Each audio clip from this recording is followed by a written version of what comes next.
போராது.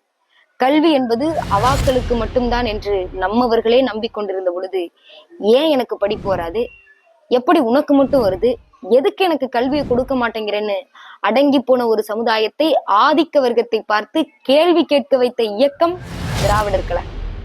நான் சொல்றதுதான் உண்மை, நான் சொல்றதை நீ அப்படியே நம்பணும், நம்பலன்னா உனக்கு மோட்சம் கிடையாது என்று இதிகாசங்களும் புராணங்களும் நம்மை மூளைச்சலவை செய்த பொழுது, யார் சொல்லி இருந்தாலும், எங்கு படுத்திருந்தாலும், நானே சொல்லி இருந்தாலும், உன் அறிவுக்கு பட்டதை சிந்தி என்று இந்த மக்களை சிந்திக்க வைத்த இயக்கம் திராவிடர் கழகம்.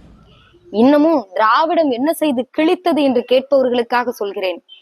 இந்த மண்ணில் சுரணையற்றவர்களாக, சூத்திரர்களாக கிடந்தவர்களை சுயமரியாதைக்காரர்களாக மாற்றியது திராவிடம்.